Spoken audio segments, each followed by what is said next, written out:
Seahawks fans, what's going on? Mitchell Renz here from Chat Sports, and, well, I'm going to be breaking down the latest news around your Seattle Seahawks. We're also going to dive into some rumors as well. I am going to hit you here, though, with a tweet, and if you haven't already, make sure you subscribe to the channel. We are the fastest-growing Seahawks channel, so go ahead and click that big red button.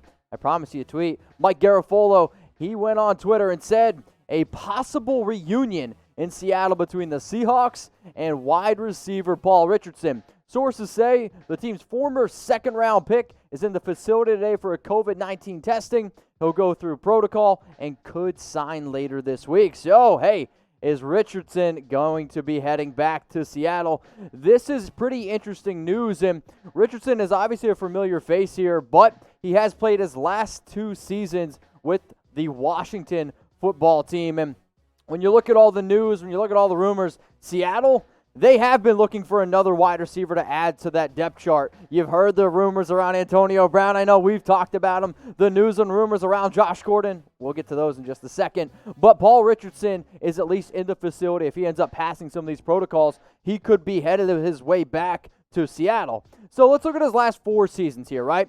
Injuries. They have really, this is going to be a horrible joke, hurt him, especially his on-the-field production. 10 games last year, 7 games the year before that. But in 2017, this was the year where Paul really came out of his shell. And I don't know if I really anticipate him ever getting back to the 703 yards he had back in 2017, because at that point, there was a lot of injuries. He really had to step up and play.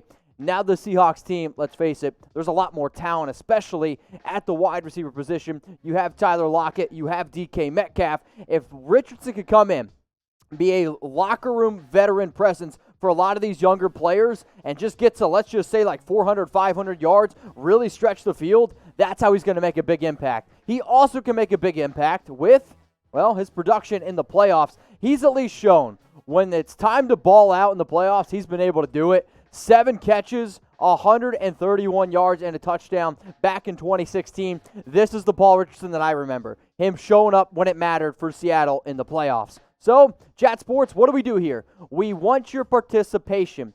We want you to get your votes in.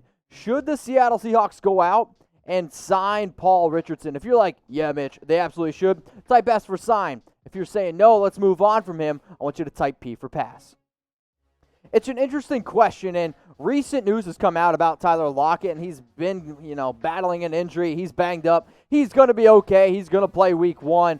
But if you're the Seattle Seahawks, and the whole offseason has been around this, let Russ cook. You need to have your top options on the field in order to do that. So Tyler Lockett, DK Metcalf, I personally don't have a lot of confidence in Phillip Dorsett.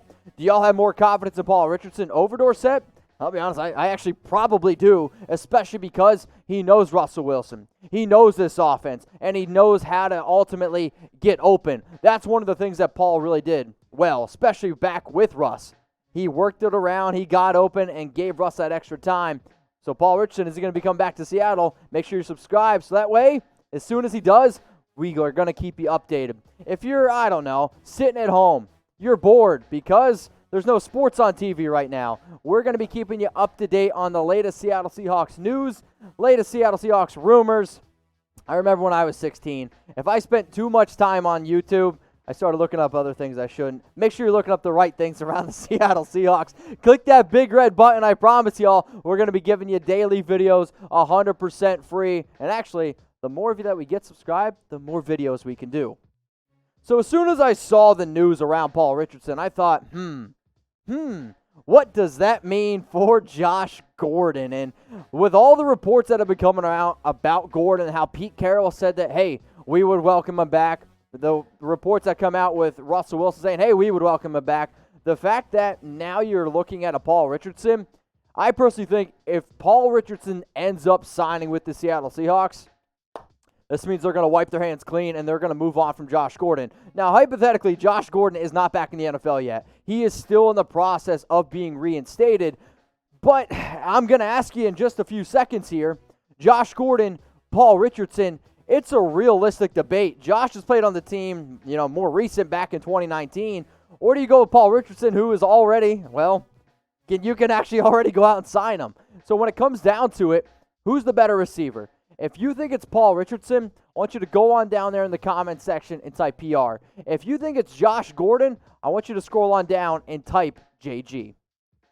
If you plan on going to a Seattle Seahawks game, if you plan on going to a restaurant, if you plan on going to a bar to watch your team, yeah, guess what? You're going to have to wear a face mask. And I want everyone out there, whether you're a football fan, whether you're just trying to go to the grocery store and pick up some lemons, I don't care what it is, you're going to have to wear a face mask. And in order to get your favorite team's face mask, just go to chatsports.com/Seahawks mask. We have single ones. We have ones that cover up your neck. And I don't know about you, if I eat a few too many chicken wings, I get like 8 necks going on. We also have single mask, double mask, triple. The best bang for your buck is the mask that you see on screen right now. 4 Seahawks masks for only $29.99. Bottom line is this. I want football to happen. We need to stay safe, and I really want to be able to go to games. So, chatsports.com/Seahawks mask, comments, and it's in the description. Justin Britt. This man looks angry, but could he be coming back? So he visited with the Seattle Seahawks on Wednesday, as well as Paul Richardson. He's been Seattle's starting center since 2014.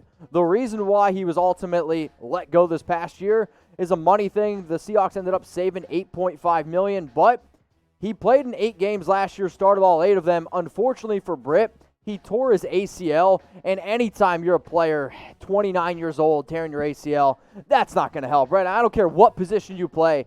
As a tackle, as a guard, as a center, you're taking a lot of impact. And for your knees not to be 100% healthy, that's a big concern. Now, let's just say, assuming his knee checks out, assuming he's ready to rock and roll, I anticipate the Seattle Seahawks bringing him back because, hey, no offense to B.J. Finney, no offense to Posick, it has not been pretty whatsoever. And the main reason why the Seahawks are bringing him back, I mean, you guys have subscribed to the channel. You've seen the reports. B.J. Finney and Posick, it has been an ugly, ugly battle. So I guess what I'm going to ask you again. Should the Seattle Seahawks bring back Britt? That sounds funny. Bring back Britt. I want you to give me a Y for yes or N for no. I'm going to type my Y for yes. If he's healthy, he is a much better center, even if his knee honestly might not be 100% healthy. I still think he's a better center than B.J. Finney, than Posick. So I'm going to scroll on down, and I'm going to type my Y for yes. If you've made it this far in the video, I mean, hey, that means we're doing something right around here, right? If you want to get the fastest, or if you want to subscribe to the fastest growing Seahawks channel on YouTube, all you got to do is click that big red button that says subscribe. If you're colorblind like my Uncle Jimmy, well then guess what? It's going to look gray. It's the thing that says sub. You click that, you turn on your notifications. That way you don't miss anything around your Seattle Seahawks. Also, the link below, if you're a big fan of the 12s, send that link, youtube.com/Seahawks TV, to the 12 biggest Seahawks fans you got. And if, hey, you thought this guy's pretty cool, you can always hit me up on IG and on Twitter, @MitchellRenz365.